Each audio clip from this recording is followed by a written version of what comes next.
it's Lauren. Welcome to my channel, or welcome back to my channel. And today, my dog just came in, so I thought I'd put him in real quick. This is Bennett. But today's video, we're talking about new makeup releases, specifically a lot of eyeshadow palettes. Something I've seen is a lot of eyeshadow palettes coming out, so that's going to be a lot of this video. Just so you guys know, I've done a couple of these videos before. If you want to check them out, I will have the playlist linked in the description box down below and in the cards up there, so you can check that out. I've been doing them, I think, since last September. I might have missed one or two along the way, but this is quite the series that we've been doing. So if you guys want to know where I got all the pictures from, oh, let me let him down. But if you want to know where I got all of the pictures from for today's video, they did come from @TrueMoon1 and some of the brands like Instagram accounts, so a lot of the information came from there too, but I like to give credit to where credit is due for those videos, just so you guys know, where everything's coming from. I hope you enjoyed today's video. We're going to be talking about a bunch of new products, including the new Naked Honey palette, the new Gingerbread Extra Spicy palette from Too Faced, and a lot more. So let's go ahead and get on into it. I'm sorry if the lighting's like really spotty and kind of going in and out throughout this video, but it's because I have the windows open. I typically try and keep it shut because of the whole lighting situation. However, it is so pretty outside. It really does feel like fall and look like fall, and you guys know how happy that makes me. But let's go ahead and talk about the first new collection. This is the Urban Decay Naked Honey collection, and I'm sure you have probably heard about by now the new honey palette that they're coming out with, but there's also a couple other things that they're releasing during this launch, so I want to talk about those as well. But we'll start off with the honey palette, and this palette retails for $49. This to me doesn't scream honey whatsoever. When I think of honey, I think, and like bees, I think of like yellow and mustard, and this does not really have that at all to me. It really just looks like a neutral palette, and you guys know I love neutral palettes, but I don't even think this palette would be for me.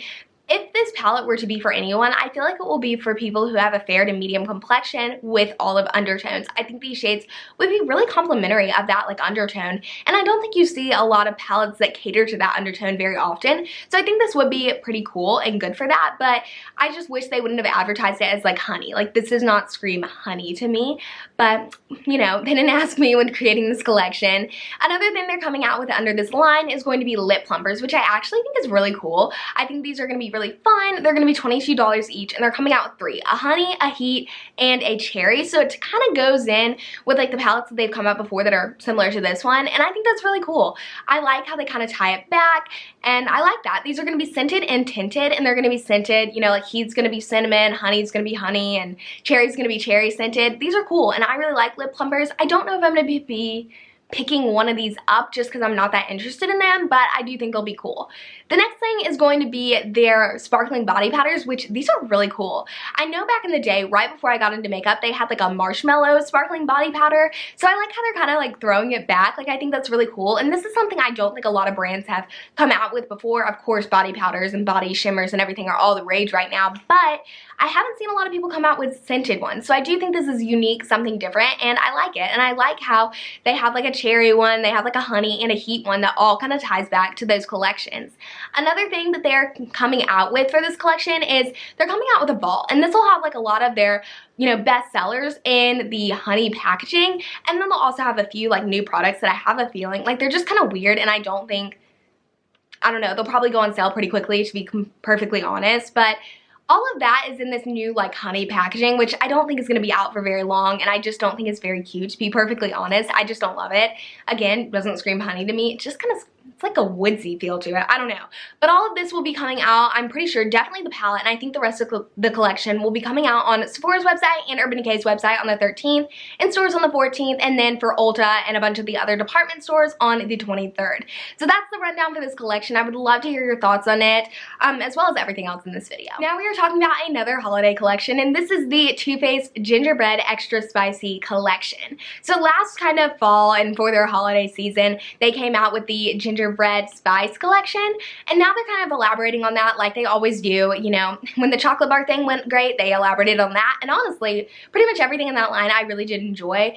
Then they moved on to the peach line and elaborated on that till no end, and now they're with the gingerbread kind of elaboration, and I don't know how I feel about it, but the Gingerbread Extra Spicy palette is the first thing that they're coming out with, kind of the main thing, and this just it's cute. I think that it's like a cool palette or whatever, but I don't think it's anything unique. And personally, I don't think it's anything you need. I do love the formula of Too Faced palettes and that specific like tin packaging, the kind of bigger packaging.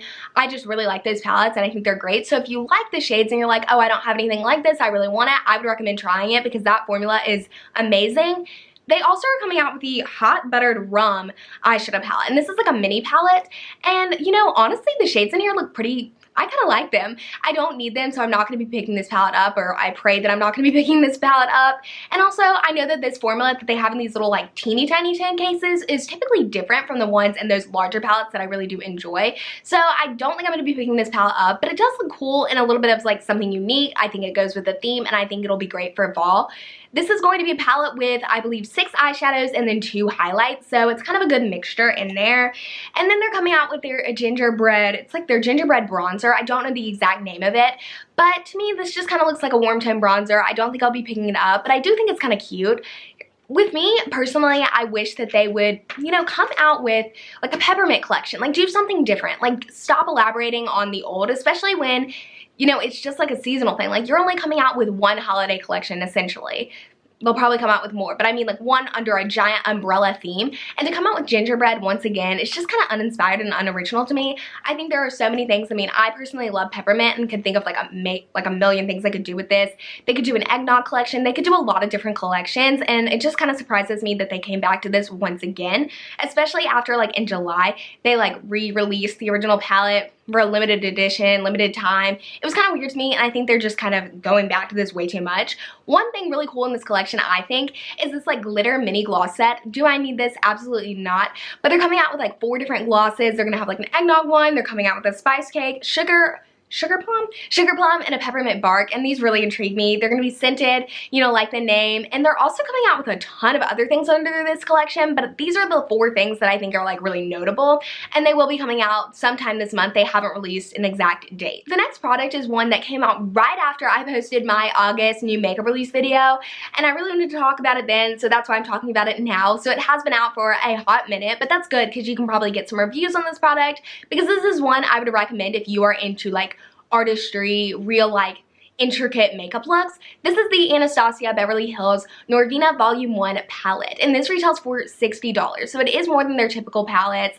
And I think rightfully so. I mean, you're getting more shades. I think, you know, they're going to be kind of a different formula. I don't know. I really haven't watched any reviews on it. And people love the Anastasia formula in general, but I think these shades look very, very saturated, which I think if you're an artist, you will love. Now, again, I've never tried it. I don't know. But I feel like Anastasia and Norvina, who's kind of the head of the brand as of now, wouldn't release something with her, not only like her, you know, brand name, her mom's name, but her name on it that was subpar. Like, I think this is going to be a really good palette. However, I don't need it. I am into the much more subtle glam looks, not necessarily these intricate cool designs, but if you are into the artistry of makeup, then I think you really will enjoy this. But again, can't tell you for sure. I think the color scheme is something different, really cool. I will say this is kind of reminiscent of like a Natasha Denona palette, which I do find interesting because, you know, it's kind of, I don't know, I just think the style of the palette when I initially saw it was like a Natasha Denona palette. So I think that's something to note, that a lot of brands are kind of doing palettes to, I don't know, kind of look like the Natasha Denona palettes, which I find is kind of interesting because, you know, Anastasia and a couple of the other brands that have done this are higher end brands. They're not known to be knockoff brands. They're not drugstore brands. So it's kind of interesting to me, but this does look really good nonetheless. So speaking of Natasha Denona, next up is the Metropolis palette. This retails for $129 and it will be coming out pretty soon. I don't know the exact date, but this is going to have their, you know, iconic formula, the Natasha Denona formula everyone knows and loves, and then it's also going to have 2 newer formulas, which I don't know how many shades are going to be this new formula, and I don't know whether it's going to be a good or bad formula because lately the newer formulas Natasha Denona has been coming out with have been kind of hit or miss. So, you know, it's kind of a toss-up there, but I'm sure this palette will be overall really good. I don't know if it'll be worth the $129 price point, but I bet it'll be good. The thing with this palette is I think these shades, like the colors in there, are so beautiful. I think you can create a ton of different looks with these different colors, and you know, I think it's something different. I think it's something we definitely haven't seen in a while.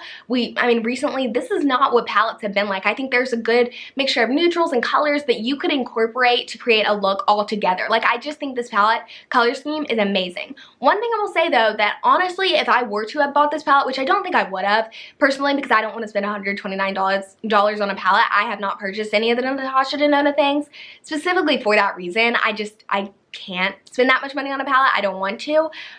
There's other things I'd rather get, like 4 other makeup palettes instead of that one. But anyway, I wouldn't purchase this because there are only a few mattes in there. And for me, I get that like there are a ton of different ways to do makeup, but I do like having a couple mattes, especially like my taupe matte that I can use with pretty much any look. I like having that in a palette, and because this palette does not have that, or a lot of mattes in general, I don't think, you know, I'd recommend it based off like looking at it, or I'd pick it up even if the price point was more reasonable. I just don't think it's that's like a big drawback for me, and I definitely wanted to point that out. As I was looking at it, I was like, wow, this is beautiful, love the colors, and I was like, where are the mattes? So that's kind of my thoughts on that one. The next product is one that I don't really want to talk about for very long. I do think the packaging of it is absolutely adorable. I just wish a couple things about it, but this is the Benefit Boing Concealer. It's their newer one, so it's like their Cakeless Concealer. It's in like a tube rather than like the little like pot that it used to be in, and this retails for $22, which I think is pretty good for, you know, a higher end brand. I know that, you know, the Makeup Forever one I love, my tried and true Too Faced one, those are like $28, $29, so you are getting a few dollars off of this one, but to me, not worth it. The concealers that I've tried out in the past from their brand have been very lackluster, and I haven't enjoyed them, so I don't really want to try out another one personally, and this shade range is completely just bad. It's awful, and that's not only because it only has 12 shades, I get that, but it's like the diversity in it. There's like none. There's like literally 2 dark shades, and like that's not enough. That's not nearly enough, and I'm not impressed with it, and I don't want to spend too much time, you know, being negative talking about this brand that really has not hit the mark on pretty much any shade range of any of their products. Correct me if I'm wrong, but I do not think that this is inclusive whatsoever. Next up, we have the Farsal Unicorn Antioxidant Lip Mask. This retails for $28, and now that you have seen it on the screen, does it remind you of another product? Like, I thought I was alone when I first looked at it on Trend Mood's account, and then I started scrolling through the comments and everybody else was saying the same thing. This looks just like the Laneige Lip Sleeping Mask, and I'm not saying that they copied them or tried to do a dupe, but this does look eerily similar. And also the pricing, I mean, they're both $20, but I did want to dig a little bit deeper and give you guys a little bit of a comparison as far as I could figure out. I have tried the Laneige one, and one time it worked really well for me, and one time it just did not work at all. I don't know if I didn't put enough product on, or I put too much, or if I just am crazy. But that's kind of my experience with that one. Of course, I haven't tried the Farsal one because it hasn't, you know, released yet. But from the research that I could do, the Farsal one only has 6 grams of product, whereas the Laneige one has 20. And people are already, you know, I've already said multiple times, the Laneige one is pricey. But I mean, considering that you're getting so much more product, that is definitely something to consider. Another really important factor to consider, and this one kind of sways and helps out like the Farsal, like these are very like divided. Like if you value, you know, cruelty-free vegan products, then you're gonna want to go with the Farsal product. I know that Laneige is technically cruelty-free, but in my eyes, I don't really see it that way, as if a government, if you know, where they sell their product requires animal testing for their product to be sold in that country, they will do it.